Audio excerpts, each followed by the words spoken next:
Everyone, কেমন আছো তোমরা সবাই? আজকে তো একটা নতুন রেসিপি শেয়ার করব। জানি তোমরা সকলেই এই রেসিপিটা জানো। তো আম সত্ত্ব বানাবো। তো চলো একদম ফার্স্ট থেকে আম সত্ত্ব রেসিপিটা শেয়ার করা যাক। তো ফার্স্টে দেখলে আমি কত সুন্দর করে আমগুলোকে ছাড়িয়ে নিলাম আমের খোসা দিয়ে। দেন আমি আমটাকে গ্রেট করে নিয়েছি মিক্সার গ্রাইন্ডে। ফার্স্টে ভেবেছিলাম কি ছাঁকনিতে ছাঁকলেই হয়ে যাবে, কিন্তু হচ্ছিল না। তো আমি একদম মিক্স করার জন্য জিনিসটাকে সফট করার জন্য মিক্সার গ্রাইন্ডারে মিক্স করে নিয়েছি। দেন আমি মশলার জন্য নিয়েছিলাম শুধু শুকনো লঙ্কা আর পাঁচফোড়ন। তো আমি কড়াইতে গরম তেল করে নিলাম, করে আমি যে আমটাকে পিল করে রেখেছিলাম ওই আমটাকে আমি দিয়ে দিলাম গরম তেলের মধ্যে। তারপর একটু পরিমাণ মতো নুন দিয়ে নিলাম, যেহেতু আমটা মিষ্টি তাই চিনি দিইনি।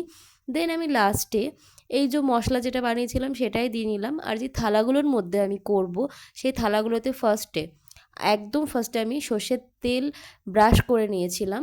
তারপরে আমি আমের যে পিলটাকে বানিয়ে রেখেছিলাম ওটাকে ঢেলে দিলাম। তো আমার অলরেডি হয়ে গেছে, মানে অলমোস্ট কি পুরোপুরি হয়ে গেছে 99%। এবার এটা শোকানোর পালা। হবে পরের ভিডিওতে। টাটা।